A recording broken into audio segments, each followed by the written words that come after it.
वो भी हमारे इंतज़ार में है, हम भी उनके इंतज़ार में हैं। जब आएंगे तो खाना काबा की दीवार से टेक लगा के फरमाएंगे बक़ियतुल्लाह खैरुल लकुम इन कुंतुम मुमिनीन। अल्लाह का बक़िया तुम्हारे लिए बेहतरीन है अगर तुम मोमिन हो। और फिर उसके बाद हज़रत सबसे पहली जो ज़ियारत करेंगे वो अपने जद हुसैन की क़ब्र की करेंगे।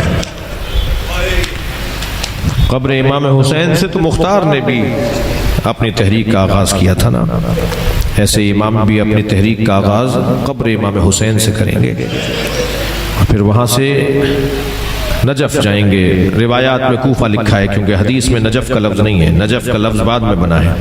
फिर वहाँ से आप नजफ़ जाएंगे यानी कूफा जाएंगे, यानी मौला अली के मज़ार पे जाएंगे। और मेरे मौला वहाँ पहली नमाज जमात पढ़ेंगे जिसमें हज़रत ईसा उनके पीछे खड़े होंगे, उनके मुकब्बिर उनकी इक़ामत कहने वाले हज़रत ईसा होंगे। और बसरे तक सफ़ें लगेंगी जो पहली नमाज जमात होगी। और जब करबला से अपनी तहरीक का आगाज़ करेंगे तो हज़रत के गुंबद से वो सुर्ख परचम उतारेंगे।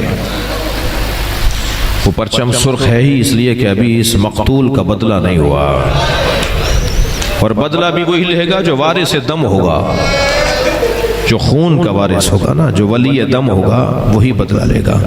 लिहाजा इमाम अपने जद हुसैन का बदला लेंगे। हज़रदारो, बदला किन से लेंगे? यजीद तो नहीं होगा, शिमर तो नहीं होगा जी, खोली और सिनान तो नहीं होंगे।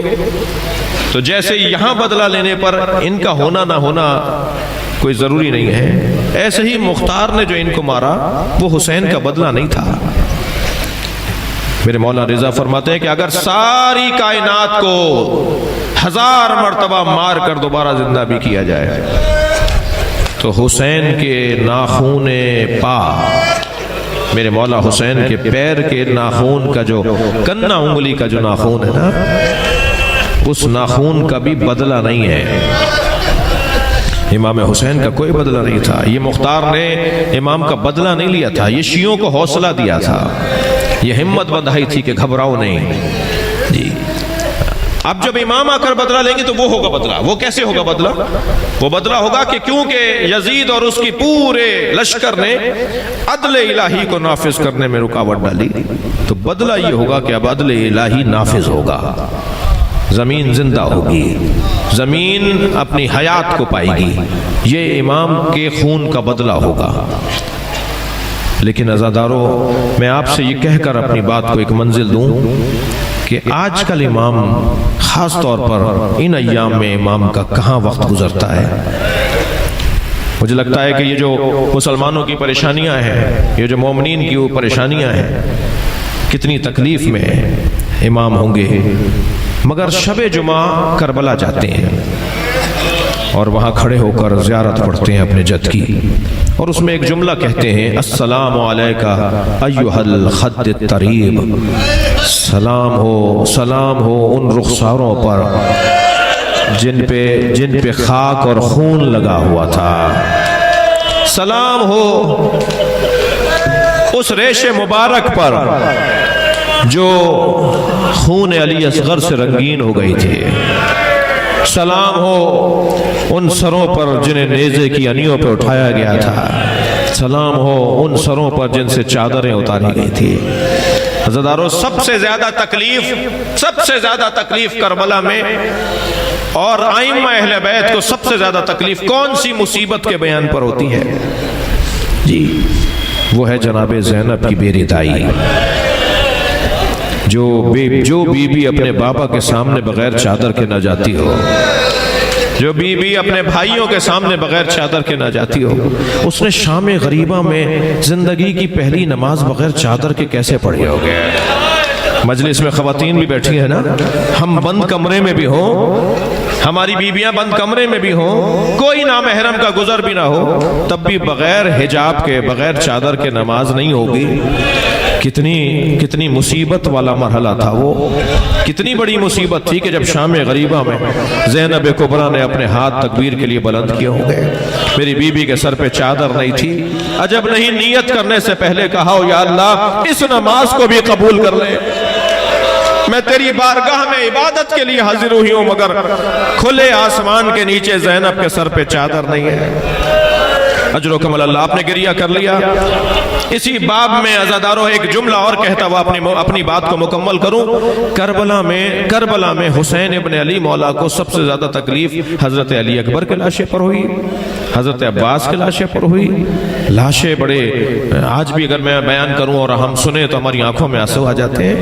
ये 3 लाशें तो ऐसे हैं जिन पे हुसैन भी बहुत रोए हैं। अली अकबर के लाशे पे बहुत रोए, अब्बास अलमदार के लाशे पर हुसैन मौला बहुत रोए, और एक लाशा तो इतना छोटा था मगर फिर भी हुसैन से उठता नहीं था।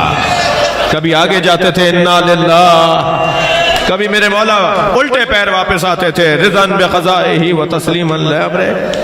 इन लाशों पर मेरे मौला का गिरिया, मौला की रूही तकलीफ देखने की है मक़तल में जो बयान हुआ है। लेकिन सबसे ज्यादा तकलीफ अल्लामा नक्कन साहब फरमाते हैं इमाम हुसैन को कब हुई, उसका मंजर उन्होंने यूं बयान किया कि मक़तल में लिखा हुआ है जब हुसैन घोड़े से गिर गए।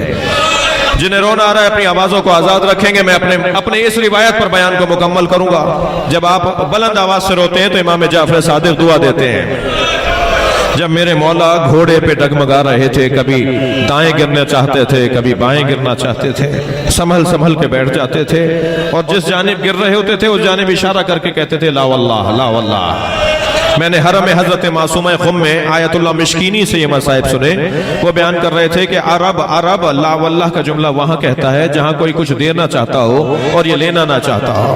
हुसैन गिरते गिरते क्यों कहते थे ला वल्लाह, मुझे नहीं चाहिए, मुझे नहीं चाहिए। कोई नजर नहीं आ रहा, मक़तल नहीं बता रहा कि हुसैन को कौन क्या दे रहा था। फरमाने लगे जरा मारिफत की निगाहों से देखो, जब हुसैन गिरने लगते थे ना तो माँ जहरा आगे बढ़ के कहती थी मेरी गोद में आ जाओ। अजर कमल अल्लाह। नबी आगे बढ़ के कहते थे मेरे लाल मेरी आगोश में आ जाओ। कभी अली आगे बढ़ के कहते थे मेरे हुसैन मेरी गोद में आ जाओ। और मौला इशारा करके कहते थे ला वल्लाह, अम्मा ये मेरा इम्तहान है, ना ये मेरा इम्तहान है, मुझे खुद गिरने दीजिए। जब मेरे मौला घोड़े से जमीन पर आ गए तो कुछ देर के बाद कई मरहले ऐसे गुजरे। किसी ने पत्थर मारा, किसी ने तीर मारा, किसी ने मेरे मौला के तबर मारा। फिर एक वक्त ऐसा आया कि इमाम जमीन करबला पर थे मगर इमाम के बदन मुबारक में तहर्रुक नहीं था। तो कातिलों का हल्का तंग होने लगा। खंजर बरदार और तलवार लिए हुए और तबर और नेज़े लिए हुए कातिल आहिस्ता आहिस्ता करीब होने लगे। तो एक सिपाही ने, एक जालिम ने, फौज अशकिया के एक सिपाही ने कहा इतना रुक जाओ कि हुसैन की रूह परवाज कर जाए। तो उनमें से एक ने मुड़कर देखा और कहा कैसे तय करें, हुसैन अभी जिंदा है। तो एक और जालिम ने कहा मैं एक जुमला कहूंगा, अगर हुसैन जिंदा हुए तो उठ के बैठ जाएंगे। मैं इस जालिम से कहूंगा क्या तकलीफ देना चाहता है मौला को। उन्होंने कहा बोलो क्या बोलना चाहते हो। तो उसने आवाज देकर कहा हुसैन जमीन करबला पर है और सिपाहियों ने ज़ैनब पे हमला कर दिया। बस ये जुमला सुनना था। इमाम ने कोहनियों पे जोर दिया और मेरे मौला उठ के बैठ गए, अपना हाथ फिजा में बुलंद किया, पहले मेरा गला काटो फिर मेरी बहन ज़ैनब की तरफ जाना, अभी हुसैन जिंदा है। अला लअनतुल्लाह अला कौमिल ज़ालिमीन। या अल्लाह इन आवाज़ों पर रहमत नाजिल फरमा, रोने वालों की तौफीक़ात में इज़ाफ़ा फरमा। पानियाने मजलिस जो इस दुनिया में नहीं रहे, ख़ास तौर पर मौलाना, उनकी मग़फ़िरत फरमा, और जो मौजूदीन हैं अल्लाह उन्हें सेहत व सलामती अता फरमा। इमाम की मारिफत में इजाफ़ा फरमा, इमाम की इंतज़ार में शिद्दत अता फरमा, इमाम के ज़ुहूर में ताजील अता फरमा, हमको हज़रत के नौकरों में शुमार फरमा। रब्बना आतिना फ़िद्दुनिया हसनतम व फ़िल आख़िरति हसना व क़िना अज़ाबन्नार। इलाही व सय्यदी व मौलाई इग़फ़िर लि औलियाइक।